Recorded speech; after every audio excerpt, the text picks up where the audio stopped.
let's talk vegetarianism. Now, the headline here, does veganism have any tangible health benefits, or is it just another super trend?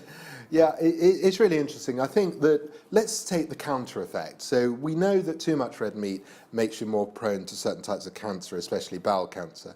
So if I was a vegan or a vegetarian, I'd be pumping my fists and saying that's one less thing I'm likely to get. Our problem is that we've got a bunch of kids or young people who don't get the right nutritional advice. Some of them then head towards either vegan or vegetarianism, but some of them, it's actually hiding an eating disorder. So some of those kids are virtually anorexic, right, but they use the excuse of being vegan or vegetarian to eat less. Now, if you're an adult and you've made a healthy choice, so you've decided that for moralistic or other reasons you don't want to eat animals and you only want to eat vegetables in one case, and in the other case you don't want to eat anything that's got anything to do with cheese products or rennet or anything like that, that's veganism, then that's an adult choice. And as long as you balance that out so that you make sure you get all the vitamins that are required, that's a good thing. Now, one of the vitamins that you may not get if you do veganism or vegetarianism is enough B12. So you've definitely got to make sure that either you get enough B12 from products that you eat or you get supplementation.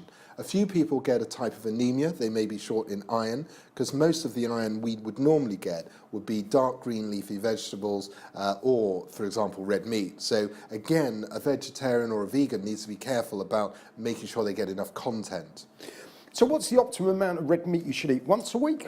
It's a really good question, and I haven't got a fixed answer on that, Moose. I would say that I wouldn't go beyond 2 English breakfasts a week. Right, okay.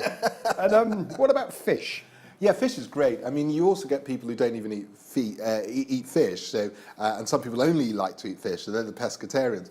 Now, fish are healthy. They've got oils in them that are good for the brain and various other things, so fish diets are good. What's interesting about diets, though, diets are adapted over evolution to the environment you're in. So if you were a fish eating community on a coastal area, your body's probably adapted, your microbes are probably adapted to cope with that. I remember Princess Anne once said something very clever. She said, look, we can't criticize the Mongolians because they eat yak's milk and yak's meat, but for them it's the right diet because that's what's locally available. Their bodies and their evolution has probably adapted to that. So that's also a thing to take into consideration. Understood.